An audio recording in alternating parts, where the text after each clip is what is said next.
Hey, true believers, do you love politics? Do you love comic books? Well, Superhero Politics is for you. It combines the comical nature of politics and the political nature of comic books. Join us, like, share, and experience the world of comics and politics in a way that you never have before. This is Superhero Politics, and I'm your host, Michael Holmes.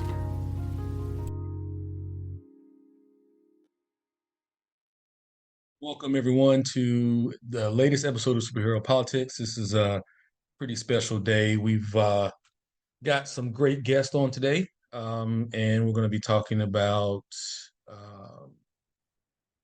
heroes in masks and people wearing masks. And we're going to have some of my friends on that I've been friends with for a long time, and they're going to talk about that. And so I just want to say happy Easter and happy Resurrection Sunday. And for those of you who are believers, we're celebrating the resurrection of Christ and salvation. So welcome, and we'll get started here in a few minutes. Hey, Huh? hey, welcome, Superhero Politics. Thank you, sir. Thank you, sir. Yeah, so everybody, really quickly, I just want to introduce two of my favorite people in the world. They are the Funderburks, and they are Minister Keith Funderburk and Dr. Nannette Funderburk, and they are the owners and practitioners of the S.E.L group, the Social and Emotional Learning group. And I'm going to let you guys introduce yourselves and tell a little bit about how you came this way. I know we just all left church, so we're gonna keep it churchy today. Well, Mike, again, we consider it an honor and a privilege to be with the team today. To be here with Superhero Politics is just an honor. It really is. You're just doing a fabulous work in this community. And now that, of course, with your podcast, is just an opportunity for us to just be just a little bit of assistance to really educate the community at large. Again, my name is Minister Keith Funderburk. And I've actually, I've always had an interest in politics. Even when I graduated from college, that was my major. It was in political science. I've always had an interest to help people in the community in some form of capacity. And it may have been through ministry, it may be through community engagement and education, just a variety of forms. So that's a little bit about me. Of course, my wife. Well, I think he did a great job introducing there. I'm Dr. Nannette Funderburk. Just call me Nannette. And we've, I guess, been doing this counseling thing, S.E.L group thing for about 15 years. And so our goal is always to help people to be their best selves, but in a very, very practical way. So I'm not trying to talk over anybody's head. I'm not trying to, just say things just to say things. Our goal is always to be meaningful and practical. Outstanding. So, the one thing that we always do when we come on, when I have folks on Superhero Politics, is we try to blend the two. Like, we try to blend the worlds. And so, for me, I've long been in politics and been around comic books and the comic book world even longer than that. And so, anytime that I bring folks on or I have a conversation with folks, not to analyze them like you guys do, but I always ask them the question about who are their favorite superheroes. So I, knowing you guys a long time, I didn't, I asked simply because, just for the sake of the show, but I already knew. But who are you guys' favorite superheroes? Well, I know you're right. You did ask us before the show, and I think I left one out because I think I have multiple. So I'm going to throw one out there to you that will be a surprise as well, if that's okay. Okay. Okay. So the one I initially gave you, or that I gave to Keith to initially give to you, was Wonder Woman, of course. And Keith's, yes, was Superman there. The one that I did not mention and should have is the Hulk. I used to love What? What? What? The Hulk? No. All Oh, right. So I always ask people to explain why they choose certain superheroes. Like, so, I'm gonna go ahead. We're gonna skip over Wonder Woman. We're gonna talk about why you, mild-mannered psychotherapist Nannette Funderburk, would choose the Hulk. Do you have a rage monster inside of you that nobody that know is about? like that's what it was. It was Anna. Oh, you don't like me when I'm angry. No, I like Hulk. Now, don't get me wrong. Hulk has his issues, without question. But there's a definitely a strength, there in Hulk, and Hulk really tries not to go there. He tries to keep his calm and maintain composure. I think for movie's sake, people like to see him go there. Because I can remember and in one of the, I can't remember if it was, I think it was an Avengers movie, where Iron Man was literally poked him to try to bring out, he's like, where's the big guy? And he was trying to bring him out, and Hulk is looking, or well, he wasn't Hulk at that time, he was mild-mannered professor, and he just kind of looked at him like, you're stupid, get away from me, basically. So he was able to keep it down, keep it calm. But I like Hulk's strength, and I like the effort that Hulk puts into trying to be the best version of himself. He doesn't always make it, but he puts effort into it. And I think that's interesting today if we talk about our political climate, because it seems that it used to be when I was growing up, there was some hint or some at least effort to maintain decorum, and that even on the floor of the General Assembly, on the floor of the Senate or the House, you never referred to anyone by their name if you were calling them out. You always would say the gentlewoman from Tennessee, or the gentleman from North Carolina. You didn't call anybody out.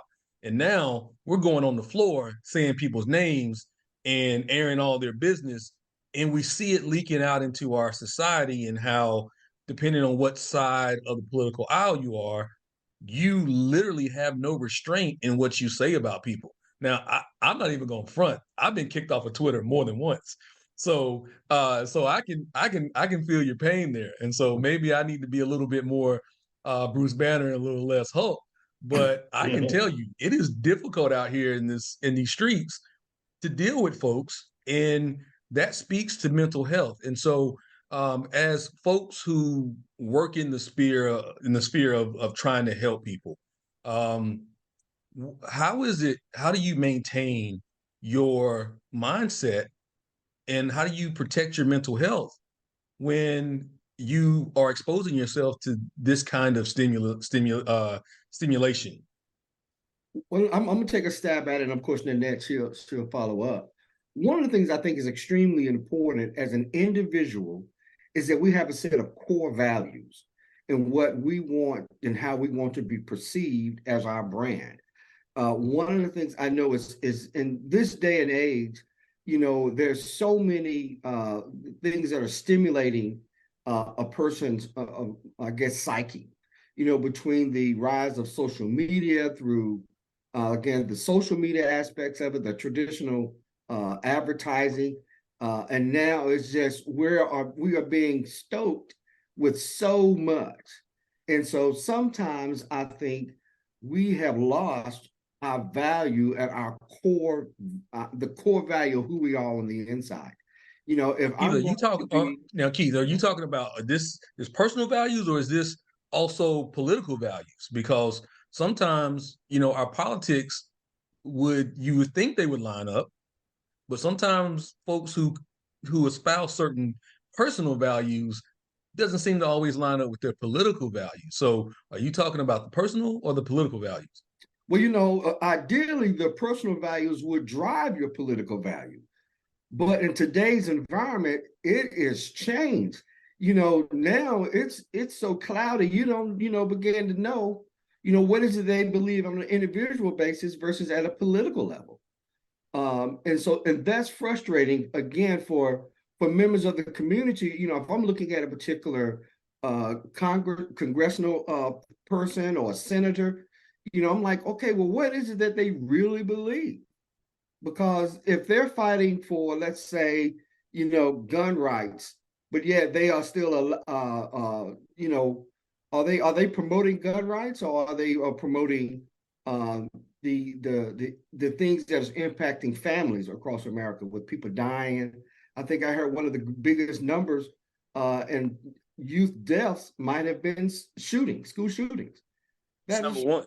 yeah, number It's number one. one. The number one cause of death today for youth is gun violence. Not cancer, not drunk driving, not obesity. It's gun violence. It's number one cause of death. And so to me, Mike, when I heard that stat, I believe it's, I don't know, and recently, I'm thinking, okay, there has to be a change. There has to be a change, because if our young people, if this is how they're dying, that means something as a mom, as a dad, as an aunt and uncles, grandparents, what is it that we're saying? And if we're not saying it loud enough, we need to make sure that we're calling up Washington, we're calling up the state capitals, and we're going to make a difference and make a change. Now, Dr. Funderburk, when you talk, when Keith is talking about calling up Washington, we've seen, and for those of you who don't know, the Funderburks and I have worked together for years. And some years ago, when the Affordable Care Act was passed, we went on the radio and we talked about policy and mental health and how it would affect access to mental health care. So recently in North Carolina, we just for after 13 years expanded Medicaid. So that means that those who are on the lower income scale will now have access to health care. How do you think that will affect people now seeking mental health care? And how do you, as someone from the mental health care community, impact your political leaders and get them to understand the importance of mental health care and in what you do? Okay, so first question was, how do I see Medicaid expansion impacting the masses, basically, Yeah, right? that's right. So first of all, I would say that I see it impacting large numbers of folks because they simply have more access now, and access oftentimes is the key to actually getting people what it is that they need, getting the need met. So now I don't think this is the only thing that needs to be done, but it's a definite start. I think that even just saying, hey, this is here for you, it says that it sends a message and says, we're trying to meet a need for you. Hey, is there a need for you? Check, look at you and see, is there a need for you as far as mental health is concerned. I mean, it says it for all of healthcare, but since we're talking about mental health, or since I'm mental health, that's the direction I'm going. But it allows you to check yourself to say, okay, they've put this out there for us. Why have they put this out there for us? Let me check into this to see why have they put this out there for us.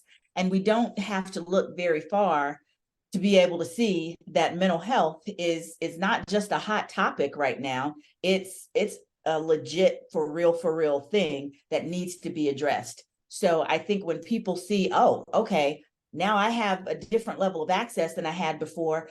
I have been wanting to talk to somebody. Let me go see who's available for me.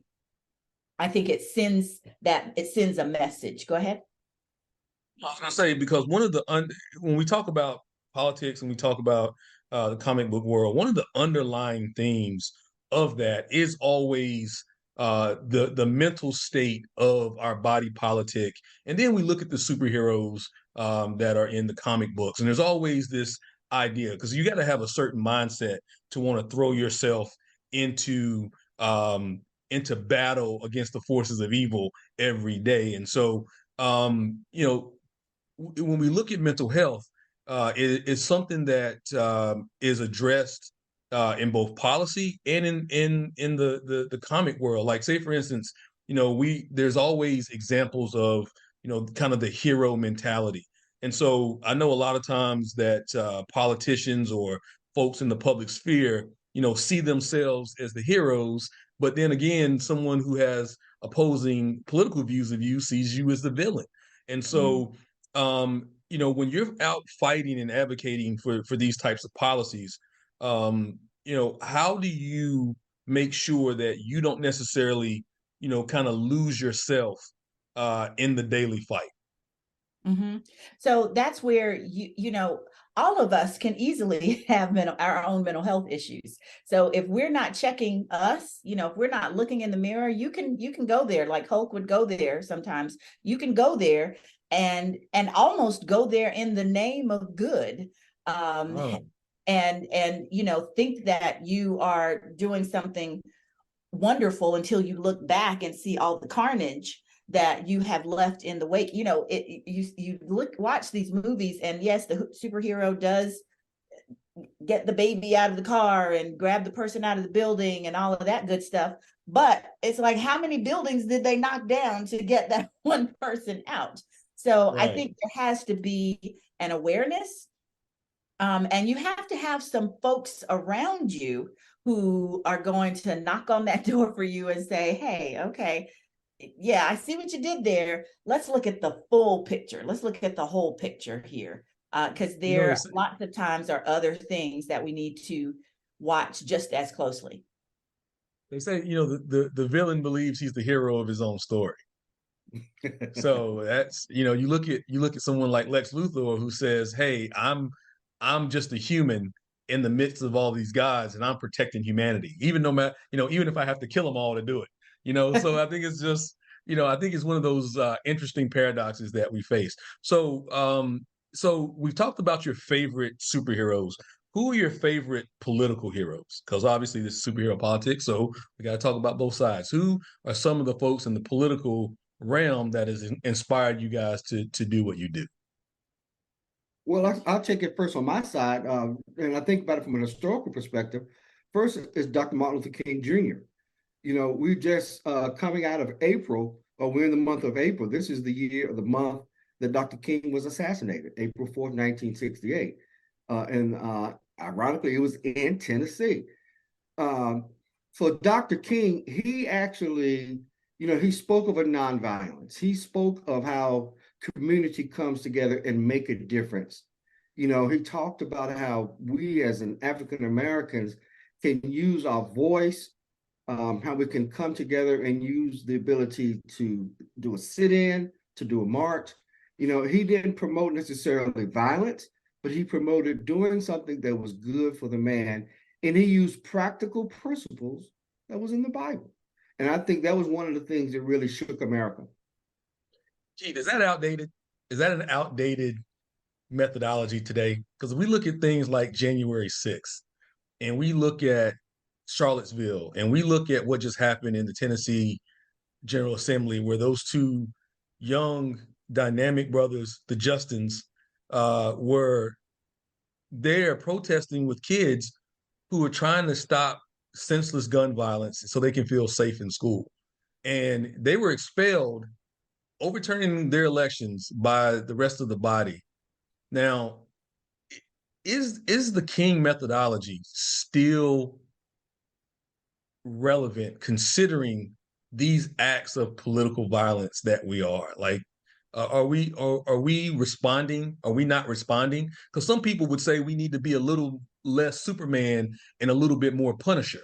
You know, a little bit more, you know, anti-hero, a little bit more returning the fire that we're under. Is this still relevant today politically? Well, you know, again, going back to Dr. King, again, before Dr. King was of course, doctor, he was reverend. And so the real deal is, I'm going to always go back to the biblical principles, and that is love. The love that Dr. King had for his neighbors, that's going to be the key and the crucial of making change. But we got to show that love We can show it in different ways. Now, I do believe how the community comes together is very different than Dr. King's day. You know, we've got to embrace young people and how we do social change. Social change is different. Racism is different in our community. And so it's not as overt, it's more covert. And people are able to hide their own opinions and thoughts, but yet it comes out in policy. It comes out in how you vote. Now, I could imagine there in Tennessee now, some of those state legislatures, legislators, they're not realizing, man, this actually impacted national politics and not international politics. They're probably regretting some of their votes because these guys, they were just trying to protest what took place with these folks dying. I mean, with these kids, you know, and so it's so important that, you know, we've got to stay connected to what's really true to the community and what's at the heart. Great point. So, Dr. Funderburk, your political heroes. Well, so it probably won't be too surprising that the name that I gave you is female, kind of like the initial superhero I gave you is female, and I am representing her today. I don't know if you can see my Wonder Woman here. So the name that I gave you initially was Geraldine Ferraro. And I do, you know, I was little when she was in her heyday. I was very little. And it kind of surprises me that I even remember her in the way that I do.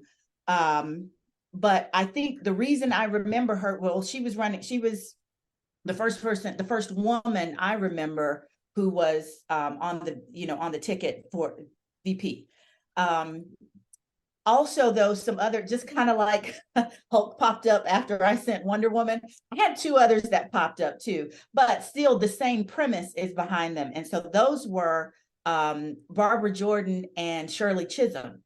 And so, and I know I didn't give you Shirley Chisholm because names started popping up for me. But I think the key there is, you know, you always hear people talking about now how representation matters. And I think that's what they were for me. They represented some function or some facet of me just because they were female, right? And of course, Barbara Jordan and Shirley Chisholm were Black females. And I know Shirley Chisholm's heyday was before I was born. I'm not sure about Barbara Jordan, but even if her heyday was after I had been born, I'm sure, an infant when she was, you know, in her heyday. But I regularly would hear those names just kind of float through my household.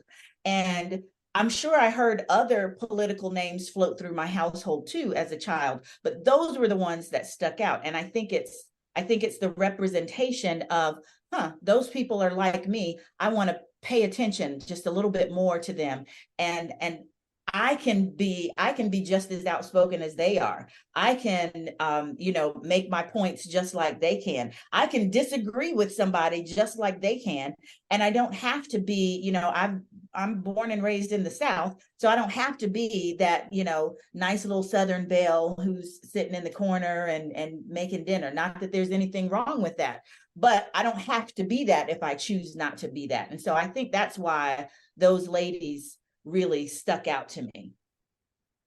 It was funny that you said that, and it reminds me of when Bill Clinton was running and Hillary Rodham Clinton was being introduced to the world in politics. And you know, she's an attorney, accomplished attorney in her own right, and you know, worked in government. And she said, you know, I don't want to be some little Tammy Wynette baking cookies standing by your man. I don't have to be that. And people thought that was so radical to hear. But you said a word that is really driving conversation now in both politics and in comic books, and that word is representation. And so as we see now, we see more heroes of color coming to the screen, from Black Panther to, you know, Captain America. Sam Wilson now is Black. We see that Wonder Man, who is a Marvel character, is going to come to the screen. Aquaman is now Asian Pacific Islander. Blue Beetle is coming later on this month. Is Hispanic King the Conqueror, who has traditionally been portrayed as a white man, is now played by Jonathan Majors. You know, the Little Mermaid is going to be Halle Bailey, and so you see this representation now coming to the screen, and people are having some culture shock with it. So imagine what it was back in the day when Shirley Chisholm was running to seek the presidency as a Black woman in the 70s. And so now, you know, what we're seeing is, you know, it is little less common, but no less controversial when you start to see this. And you think by now, after having elected a Black president and elected a you know, Black and Asian vice president, that we wouldn't be here, but yet we are. Why is America struggling with the emergence of people of color in all spaces? Why is America struggling with that? Well, I think it still has something to do with somewhat that representation piece. So now it's like other people are being represented. So since others are being represented, and this, you know, can be, it could be true or not true. It is my power going somewhere now since other people are being represented. You know, and that's debatable as to where who originally had the power. Did you deserve the power? What did you do with the power when you did have it? You know, all of those things I think are necessary questions to be answered as well.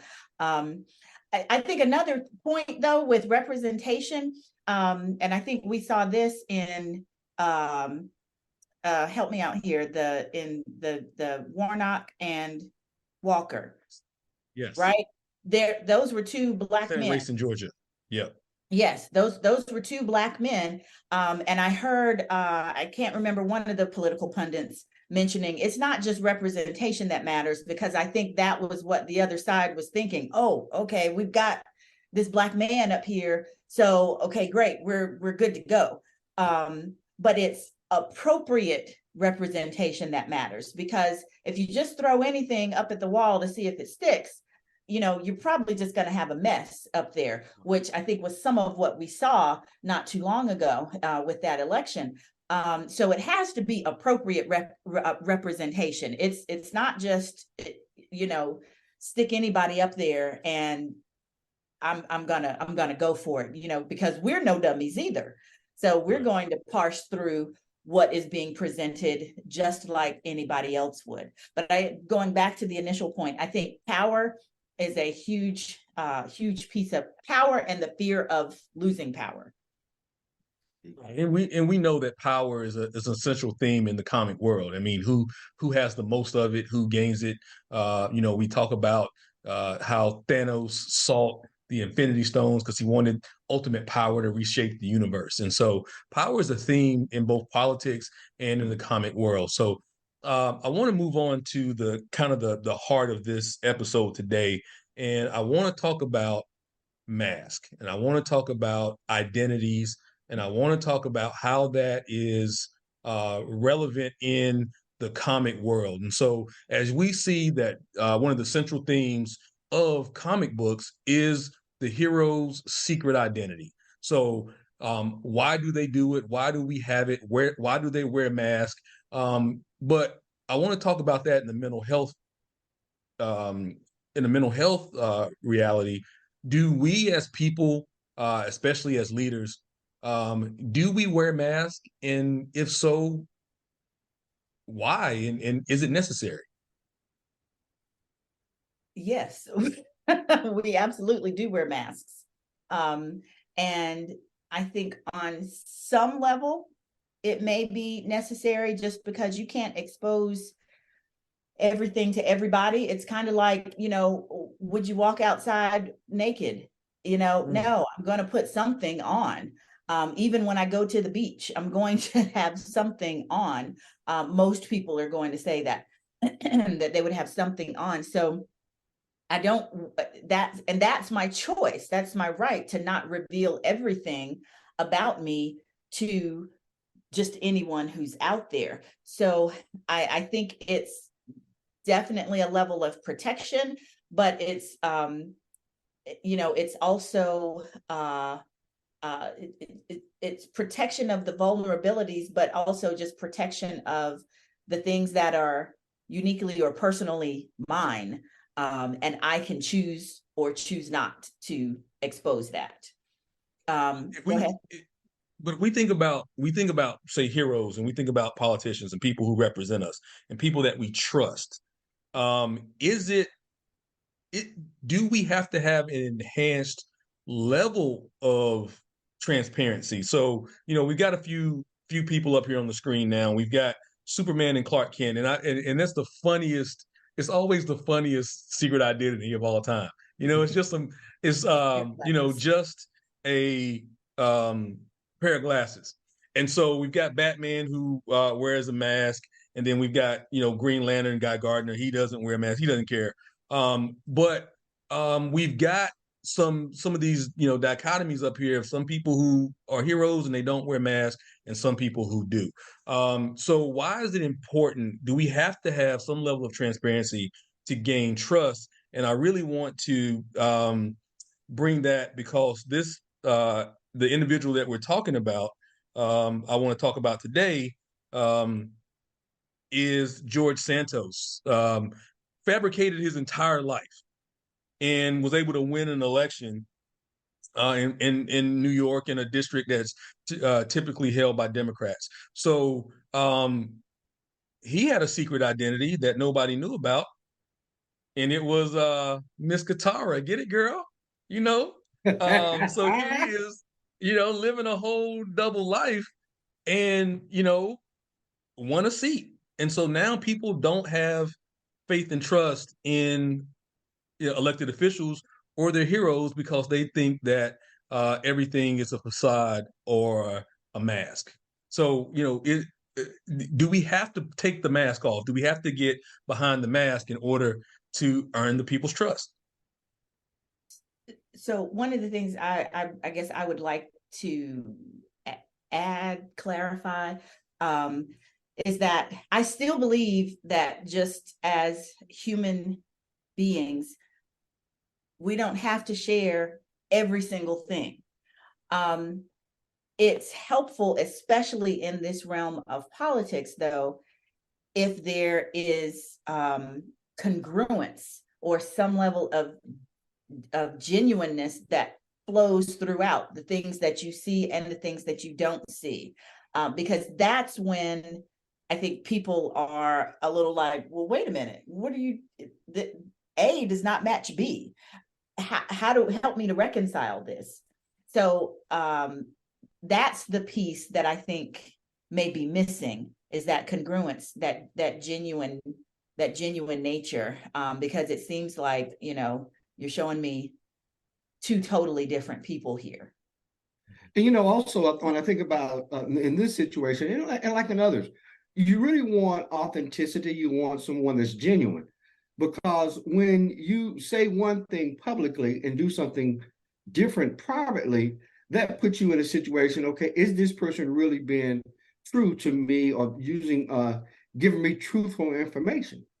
Because if this one person, if you got a particular platform, and it might be the platform of the party, but then you adapt or adopt that as your personal platform. But then when you are out, when you're in your own home, or when you're doing certain things, if you're totally against a particular item, well, that's, you begin to think about hypocrisy. You begin to think about, can I really trust you? Because you're saying one thing, but you're doing another. And I think also, oh, I'm sorry. I was going to say, we just had an issue in North Carolina where Democratic state rep Tricia Cotham changed over to being a Republican. We saw it with Kirsten Sinema, who after winning the winning the seat in Arizona as a Democrat, became an independent.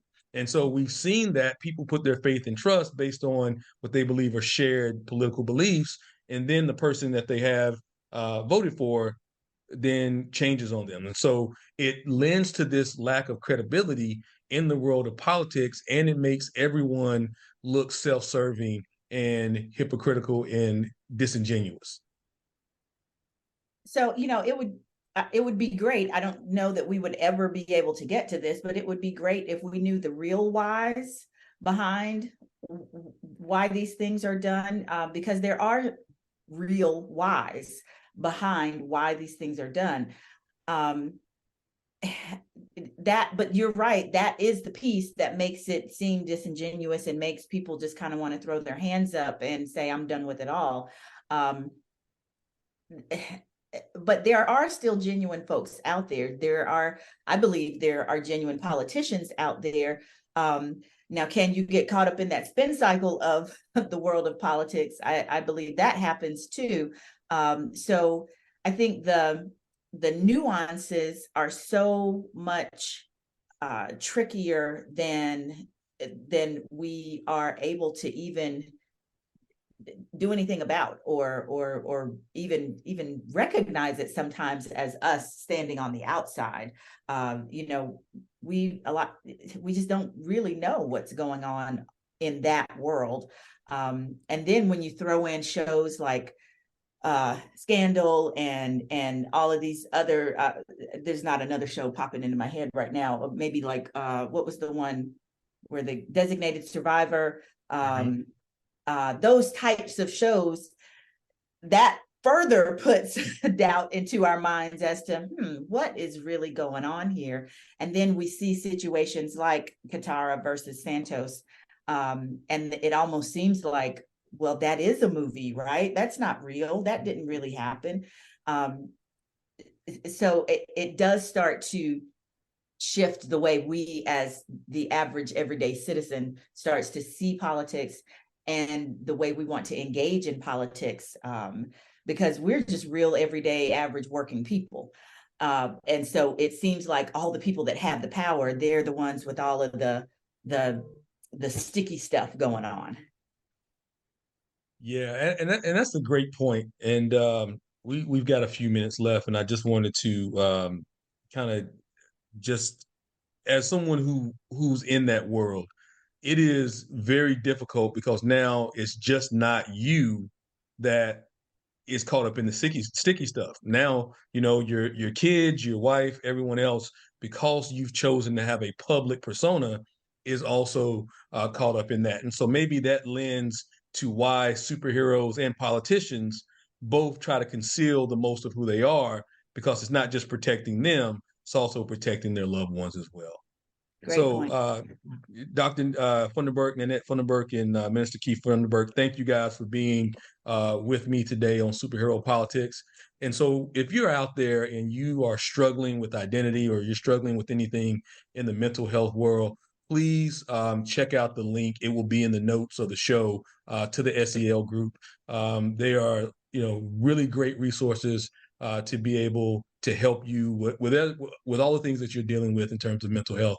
There's no more stigma to seeking mental health care. It is now something that everyone should consider. Coming through a once-in-a-generation pandemic, with our society as polarized as it is, everyone needs to really think about who they are on a day-to-day basis, so that you don't end up unleashing that hope that's inside of you, just like the young trans person did in Tennessee, just like so many other mass shooters have done prior to that. And so, really consider your mental health. It's part of your overall health.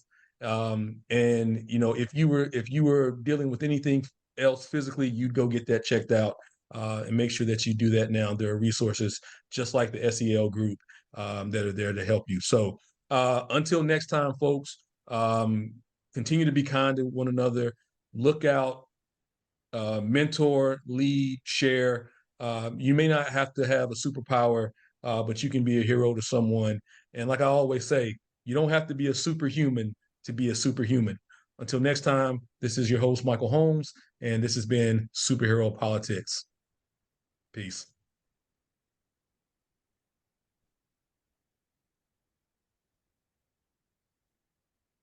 What's going on, true believers? Thank you for your continued and growing support. If you're enjoying the content that we're producing here on Superhero Politics, I ask that you subscribe anywhere that you can find podcasts. That means iTunes, Apple Podcasts, Spotify, Stitcher. You can find us at Buzzsprout and also on our social media at Superhero Politics on Twitter, at Superhero Politics on Facebook, Superhero Politics on Instagram, and Superhero Politics on TikTok. Like, share, join us, and if you would have any topics that you would like to share or just questions that you would like to ask me, you can send your emails to superheropolitics@gmail.com, and we'll do an episode where we answer your questions. Thank you for your continued support, and remember, always speak truth to power.